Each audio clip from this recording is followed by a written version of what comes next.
All right, we back. What is Back. going on, dude? Yeah, we are at number seven. Do you imagine that? I guess it's mid-February, so I guess 6, 7 episodes in. That makes it once a week. So we're always back for one episode a week. YouTube is released on Sunday. I do seem that kind of like it's kind of the routine now. The audio does reach, get onto Spotify and Apple Podcasts a little bit earlier. So if you guys go ahead and check that out. We have upgraded our content quality. So be sure to check out the latest episode of our Lifting Nerds podcast, episode number 6. We've got a little bit more fancy stuff in there. We've got some music now. So that's really, really awesome.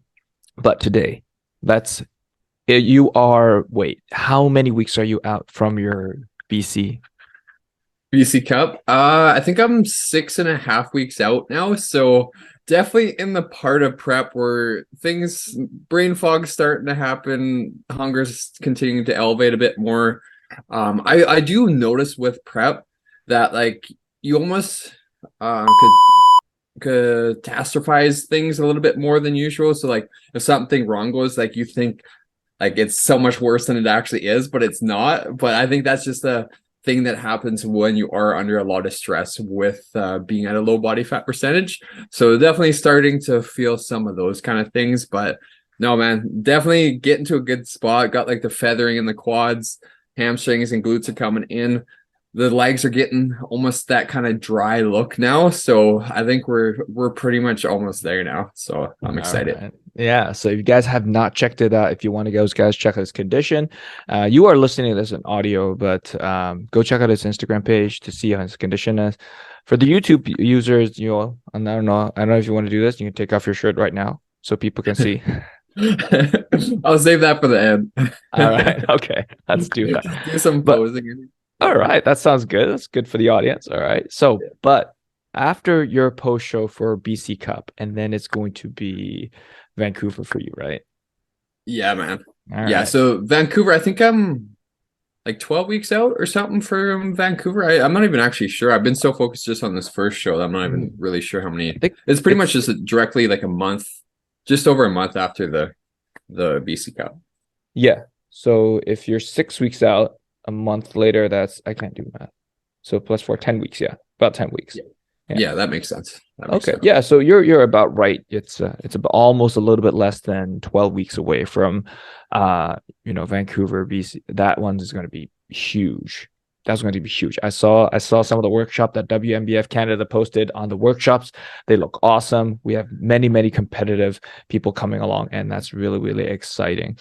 But all that aside, all jokes aside, and all fun stuff and banters aside, we have a little bit more of a serious topic we want to discuss about. Now, this was submitted by one of our followers, and he reached out and he asked this question. This person will remain nameless and anonymous for, of course, a lot of reasons, but I think a lot of people have been struggling with this problem in any sort of sport. So bodybuilding in particular, it's one of a bigger cause. And then there's also the general population who actually just didn't speak up about it, and they don't know what's actually going on. Now, I would dare say that this problem has reflected on a lot of has affected a lot more females than males. Maybe you could disagree with that. If you disagree, please let me know. We're more than happy to discuss about it. So, what is this problem? Is body dysmorphia? Yeah, so definitely, especially with social media nowadays, I feel like that's such a big contributor to body dysmorphia, just because so many people nowadays are comparing their current physique to somebody else's physique. So then it starts thinking, then you start having those symptoms of like, oh, okay, like I'm not as good as this person. Oh, my physique needs to be better. And yeah, it can just put you in a bad headspace. Same with like when you compare somebody else's lifestyle online. If you're because most people constantly just show things from like good things that are happening in their life. Same with their physique. People only post up photos of them in good lighting with a good pump. So a lot of times people can get that wrong impression of like what somebody's physique actually looks like. And there's so many people nowadays like photoshopping their photos and stuff like that. I think it's Goob or whatever, the guy from Instagram that kind of Right. calls out all these guys that are photoshopping their images and stuff like that. So it's just creating like an unrealistic expectation of your physique. So I feel like that's where probably a good chunk of body dysmorphia is coming from, is people are constantly looking at all these photos online of enhanced competitors and stuff like that too, that can just have you kind of feeling bad about yourself. So I think, yeah, body dysmorphia is definitely a quite huge thing right now. Yeah. So if all of you don't know about it, we're just gonna read out. Well, I'm just gonna read out to you what the definition of body dysmorphia. So it's also known as BDD, body dysmorphic disorder. It's actually more of a mental health condition more than a physical one, that you can't stop thinking about your own flaws or defects of your own appearance. So basically it's a little bit like you might be actually a little bit embarrassed or ashamed or anxious on in social situations around yourself physically. So that's just pretty much what its definition of it. You can Google it, it's going to tell you the same thing. But what we did talk about a little bit before is social media. It could be a double-edged sword, as you said. People will compare themselves to others, very successful fitness influencers, or even enhanced bodybuilders and people like that. It could be it could be like what you said. It could just mislead them into thinking, I'm never going to be that good in my entire life because I am just a 9-to-5 sedentary office worker. Or it could be the other way around, is this is what I want to look like, and I'm going to work really hard to achieve that. I think that's the message I think a lot of people trying to achieve, is to try to motivate a lot of social media users, compared to, it's like, I'm going to look like this and you're never going to be that. You're never going to reach that goal. I think that's kind of like where people really get lost, and try to differentiate the both of it. But I think a very big thing is when we actually start in the beginning and says like body dysmorphia happens to a lot more women than men. I would just jump out right here and say that may or may not be true, because one of the more serious ones are from bodybuilders, like such as yourself. You are yourself a bodybuilder. For me, I'm okay. But more commonly is bodybuilding. Is there a different name for bodybuilders for body dysmorphia, or is it called the same? So they usually call it like muscle dysmorphia.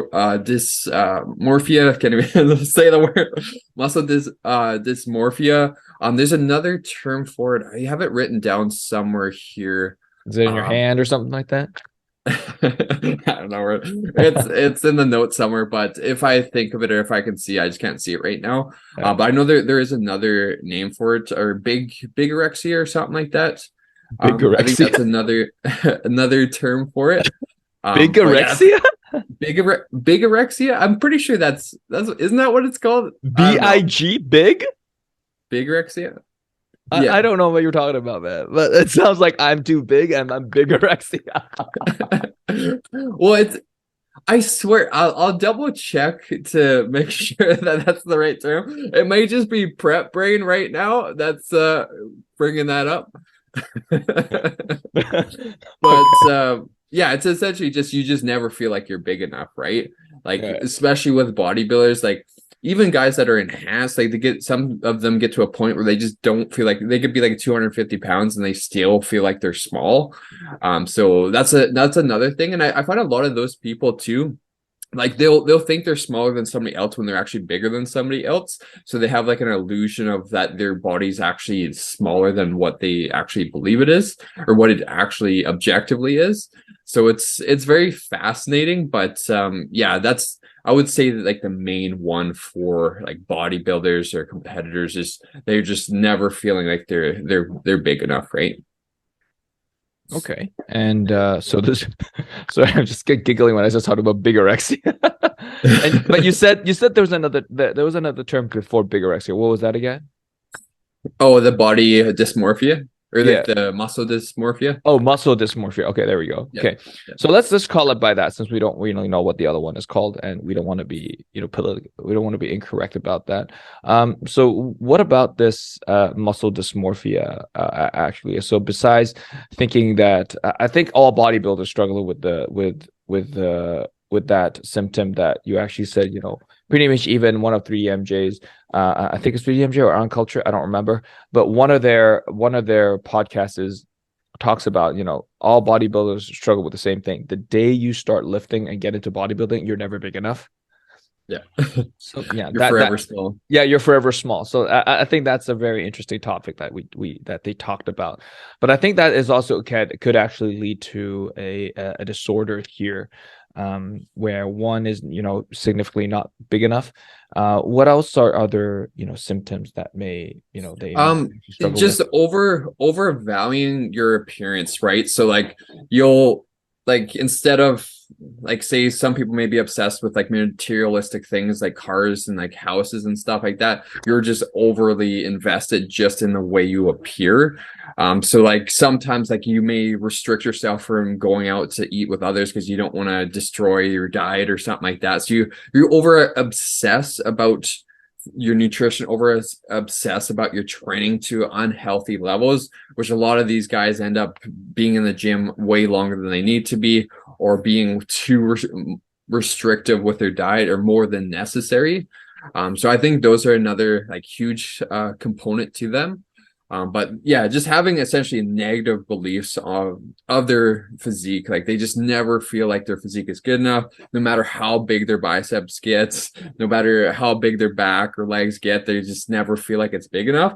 I even find for me, like I've always had super small legs. So even though I've grown my legs a lot, in the back of my mind, I still feel like my legs are so small. And it's like they've come so far. Like they're probably not as big as like other obviously natural bodybuilders, but like they've come so far. But in the back of my mind, I'm still like, oh, like they need to be bigger. Like I feel like they're still like a major weak point.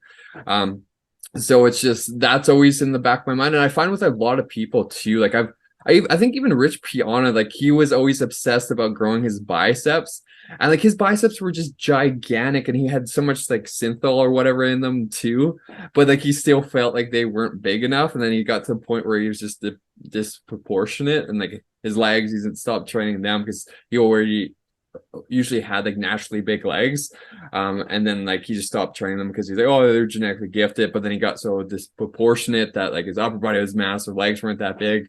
So it's interesting to see how that works with some people. Yeah, it does remind me of Eric Helms and his calves thing. Yeah. That's actually really funny. But yeah, we'll You probably gonna try it? You gonna uh, try that stretch device that he has if it does show to work? okay, so last Monday, his I think he already released the his stats. I haven't finished the episode yet, but apparently, from according to the study for the calf one, there was a 15%, well, up to 6% in lateral growth, and I forgot the other stats, but it has proven to be right. But I've got to find his boot thing. I got to find that dorsiflexion boot thing, and do it for an hour a day for 6 days a week, and have one rest day. But I'll get into that later. But yeah, I'm definitely going to try that out. But for what you said, on these, overvaluing appearances, and as you made that same comparison, is when somebody just pays so much attention to, what they are physically. What are some of the stuff or behavioral signs for this bigorexia? Yeah, so definitely the excessive working out. Like typically most of us should be working out like 3 to 5 days per week, but like some of these guys are working out 7 days a week, doing well. If you have bigorexia, typically you're not going to do a shitload of cardio because that's not going to be conducive for like Right. a lot of muscle gain. Right. But yeah, they're just working out more frequently than they need to, and they feel like if they miss a workout, like shit's going to hit the fan. They're going to be not making gains, so they just get super obsessive with strength training. And then same with like tracking calories and stuff like that. Like, yes, you should have like a range to follow, but sometimes these kind of individuals get so OCD about it that like if they have like one little thing something off their like or their macros are slightly off, they just get super anxious and have a lot of anxiety around it. Um, so yeah, just pretty much their life kind of more so revolves around their physique, and like they kind of push other things off, and like it can create issues in terms of socializing and create issues in terms of just mental health. Like if you're constantly so focused on like your physique and you're not doing other like social things to help support your mental health, it's just going to cause a negative downward spiral. So we definitely do want to make sure. But yeah, avoiding social situations like going to like a beach or to like a pool or something with your shirt off because you don't feel like you're big enough. You can do things like wearing certain types of clothing that kind of amplifies the way your muscles look. Like typically, I think it's with lighter colors, they make you look bigger. Darker colors typically make you look a bit smaller. So doing things to like manipulate the way that you're looking. And then obviously like people abusing steroids, that's another huge thing, is just if you never feel like you're big enough, you're going to constantly take more and more and more drugs to try to get bigger and bigger and bigger. So just abuse when it comes to training, nutrition, drugs, and just all pretty much aspects of your life get hampered from like having this body dysmorphia. I think you made a really good point. And previously, I just want to kind of dial back a little bit. Is I just want to get out there. This is very different. OCD and BDD, they in some ways they actually do sound very similar in terms of what their symptoms are, but they're not the same thing. But of course there are some laps between, when you have body dysmorphia, you're always thinking about that same thing and you really want to just get that stuff in perfection.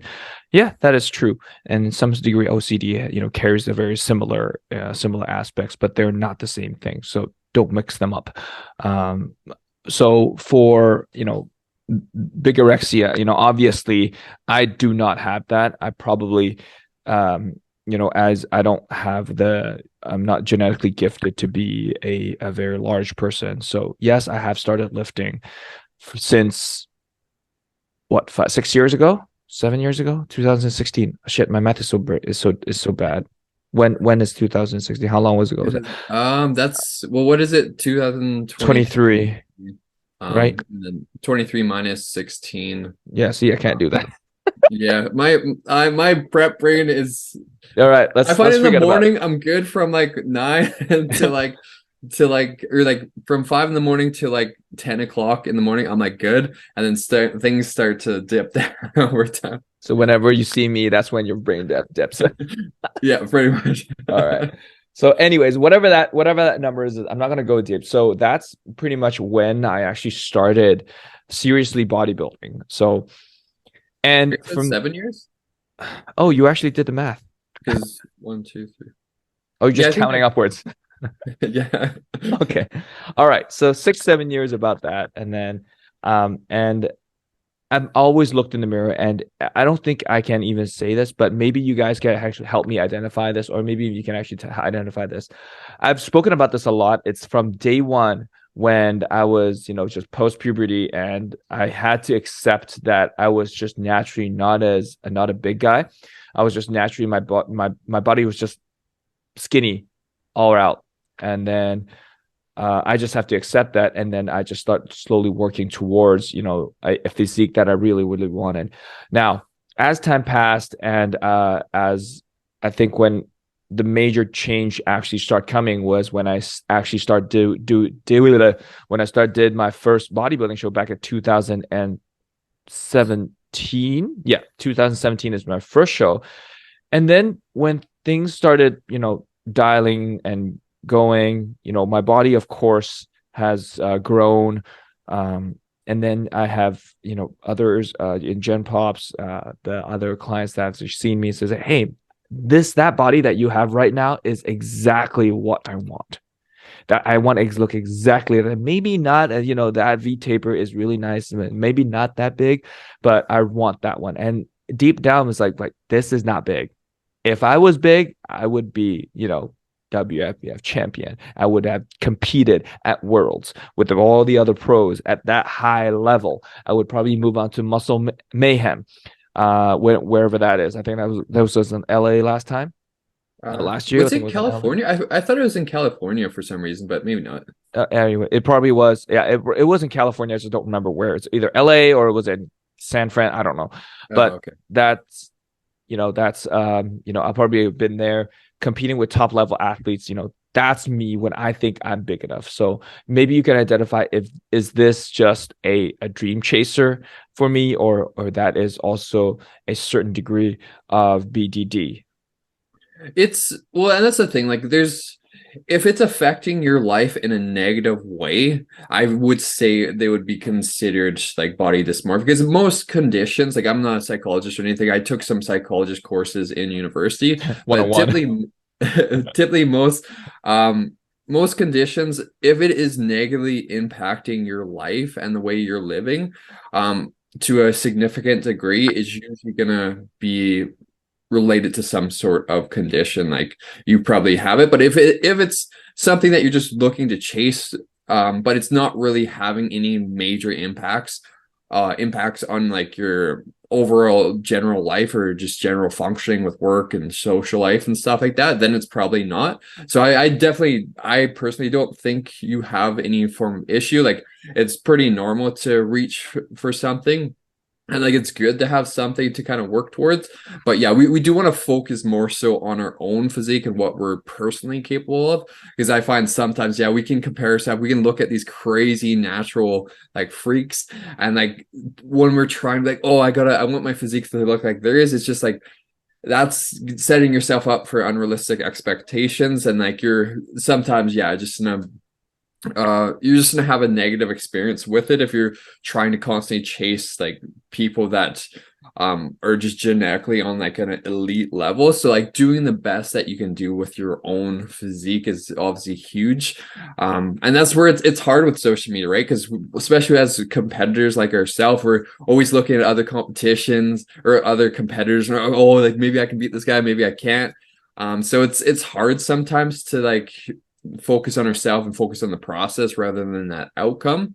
But yeah, that's and another huge thing with bodybuilding prep too, or like post show period. I find that's a huge period where you pretty much, I would say, majority of competitors have some sort of body dysmorphia after they do their first show, or after I've even had it for my last couple preps that I've done, where I was like 173, just completely shredded, the leanest I've ever been. And then you get so used to seeing yourself in that level of condition that when you do put on body fat, you see that definition fade. It can be like a mind fuck. Like, it can, because you like usually when you put on more body fat, you can almost look a little bit smaller and things aren't like popping out as much anymore. So it can make you feel like really off, and you're constantly comparing yourself to a physique that's just not maintainable. So I feel like that's where a lot of competitors get this body dysmorphia. Like last time I did a prep and the show got canceled, I definitely had a good chunk of body dysmorphia for like 3 months, because I think I was like 173, 175, and I got up to like, after 3 months I was like 210. So like I was probably a whole 10% increase in body fat percentage different than before. So like that was really hard to like wrap my mind around.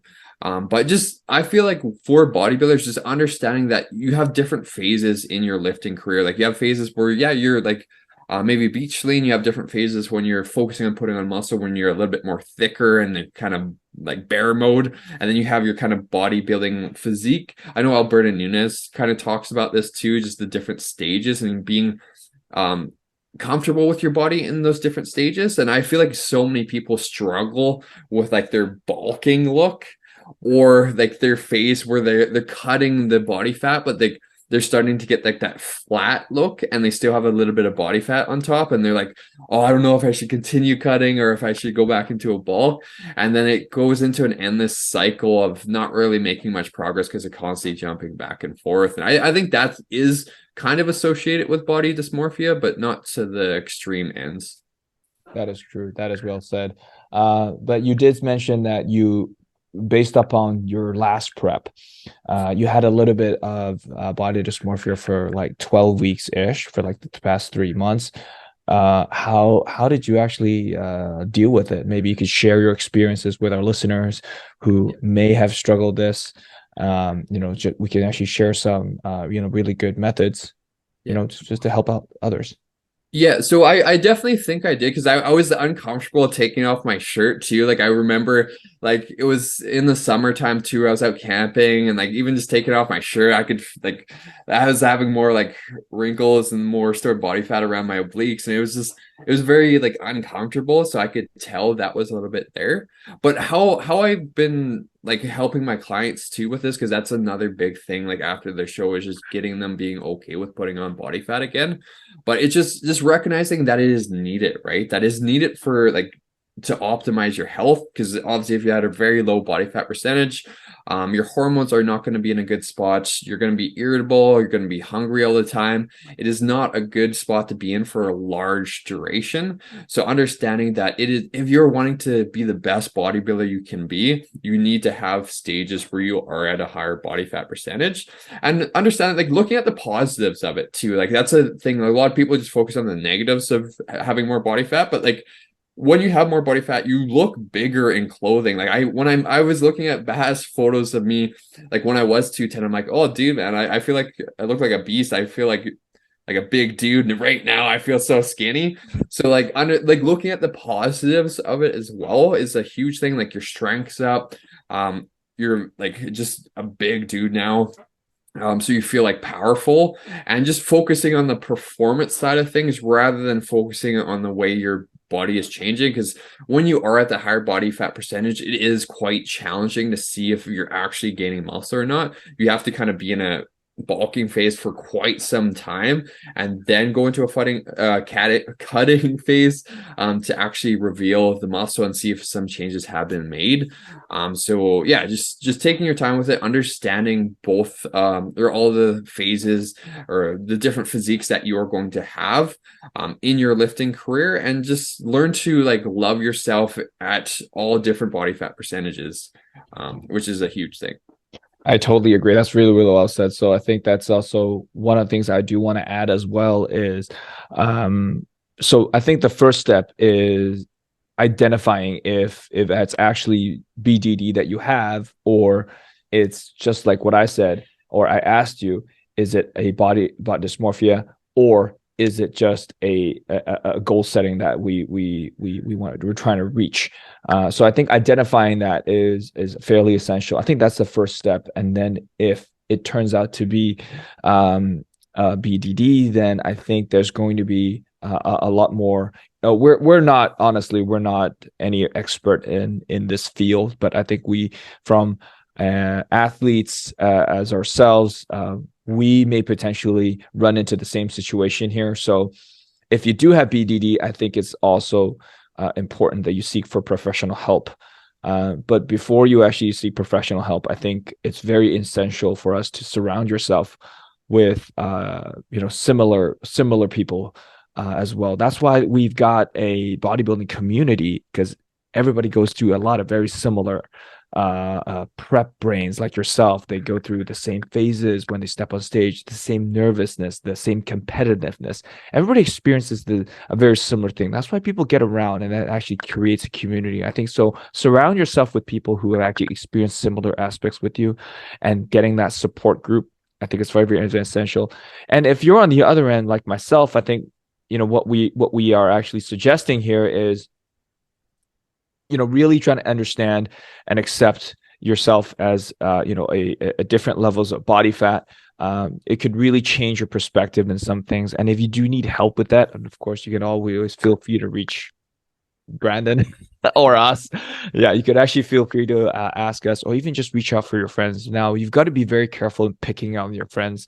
Some friends might understand what you're going through, and some friends just pretend they do. So again, it does go back to that point where you have to be, you grow a community and you speak to the people with the same community that struggles the same thing with you, and you can actually feel their genuine understanding, and they would probably just, even a word from us saying that, hey, it's okay, compared to somebody who doesn't know what you're talking about, it's okay, it's going to sound very different. But yeah, but besides like finding support groups and understanding, accepting that, is anything else that you wanted to add to that? Yeah, I would say too, like with the phase after competing, like the post show kind of blues where you do get that body dysmorphia, understanding that that's usually just for a short period of time, where like you will eventually get to a point where you won't have that anymore. It's usually the first like 3 to 6 months after your show is done where you can kind of suffer from some of those symptoms. But as you get more normalized, like just in your headspace and just getting the body fat levels back to a healthy amount, typically this will put you in a better spot to manage things, because a lot of people, especially if they do a post show and they're trying to go back into a cutting phase after just gaining back 10 pounds, and they're constantly chasing the leanness that they did on their show day, like that is going to create so many more issues with yo-yo dieting and stuff like that. So just understanding that, yeah, everybody kind of goes through this phase, or most people go through this phase after they've competed, where like they're constantly comparing themselves to that stage look. So just understanding that it's going to take time. Like you're not going to just snap out of it within like that first week. It's probably going to take a couple months to finally be like, oh, okay, things are normalizing. I'm starting to look how I used to look. I'm okay with how I used to look. So yeah, I think that's a huge thing. That sounds great. That's really, really good. So we've actually mentioned quite a lot of stuff in this very, very monster episode here. But what would you think, to summarize, what is a very good way, summarize for our audiences, what is a really good way to how to identify BDD and then, how to deal with it? Yeah, so definitely reaching out to some sort of therapist or psychologist, and just getting diagnosed yourself is going to be the number one step. They'll be able to use different treatments. Like I know cognitive behavior therapy is a common treatment for this. And then there's the medication for it. I believe it's more so an antidepressant that is the serotonin reuptake inhibitor or something like that, is what people commonly use for it, like the SSRI for like abbreviation, which has shown to be helpful with it. But again, like don't take this advice from us. Make sure you are talking to somebody. Don't start taking, well, I think you probably need a prescription for that stuff. Probably. But yeah, those are some tools that you can use in order to help minimize those symptoms and overcome your body dysmorphia. That sounds good. So, honestly, so I can't really speak for this topic. It's a very, very large and very sensitive topic. You've experienced it a little bit more than me, I would say. So, I would just take your word for it on how you dealt with it from a personal experience. I'm pretty sure there's many more out there. So from your advice, speak to professionals, get a support group. I think these are like their main core. But first, again, identify it if it's actually BDD first.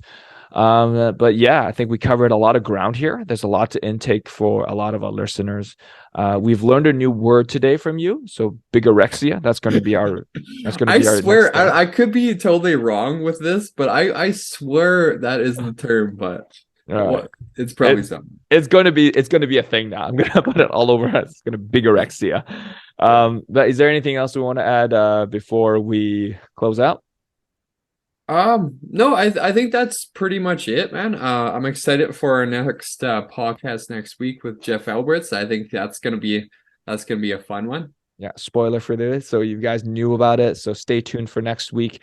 We're going to have Jeff Alberts from 3DMJ come joining us with a whole bunch of very, very valuable questions for information for all of you guys.